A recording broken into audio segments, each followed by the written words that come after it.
السلام عليكم ورحمة الله وبركاته. صاحبنا قالق سو دواده وقيبت أفراد شركتني نفسي يا نور جعيل هبين كاس براني aan ku kulanay goobta internetka aad ayaan u niyad jabsanaa waxaan dareemayaa qalbi xanuun badan habeenkaasi baa internet ma hayn mana doonayn waxay u qasbay asxaabteyda markaan sida u soo istaagay daarada internetka waxaan isha ku dhaftay dhalinyaro badan oo saf ugu jirta internetka dhalinta halka fadhiday cidna kaamil labis fiicnayn taas ayaa keentay in ishada ku qabato waxa wajiga ilaaha mid iftiimaya oo daacadnimo ka soo burqanayso sidoo kale waxa iga muuqatay inaad wiil daacad ah tahay oo aan wax balwad ahi ka muuqan isla markaana nadiif ah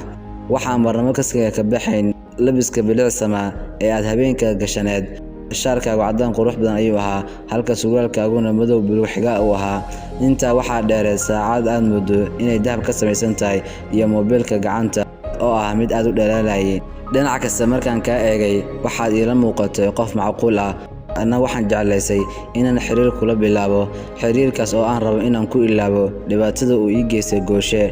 maxamed amiin oo in badan dhageystay una qoshuucay sida farshaxnadu ku dheehan tahay ay adeegsanayso Samira ayaa hadalkii qaatay waxaanu yiri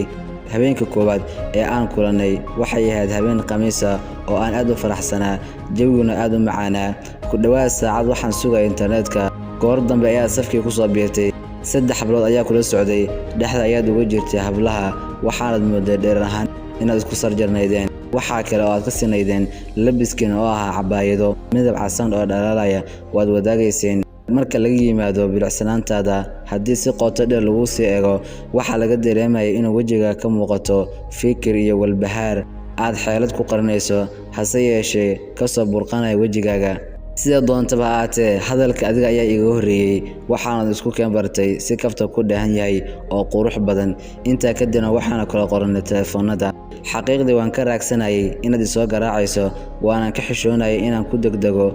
telefoonkaaga inaan soo garaaco isla habeenkii labaad rabbi weyne wuxuu qadaray inaan kulano waxa ii muuqatay inaad tahay qof daacad ah oo ku jirto taxaddar fara badan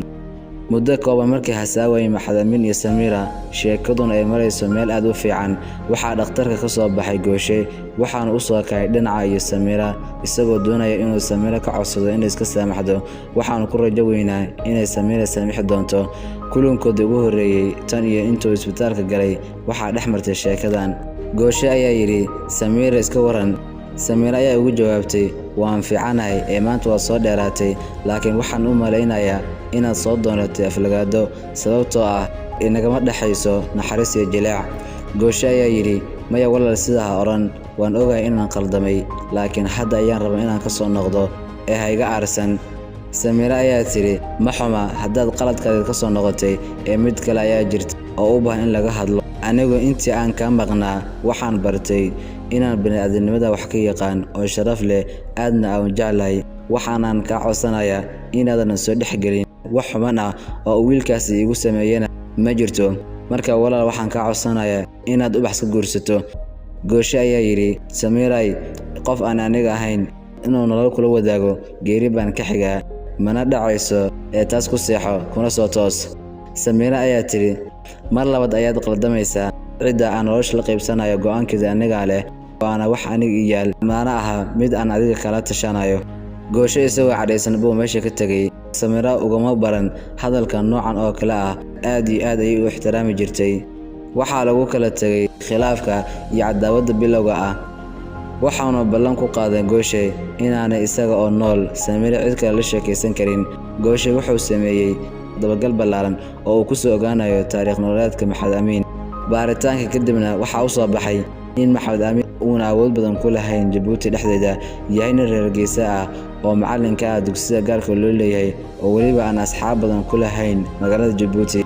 markii uu inta xogaa soo helay uu arkay heerka uu marayo jacaylka ka dhaxaya Maxamed Amiin iyo Samira habeen khamiis ah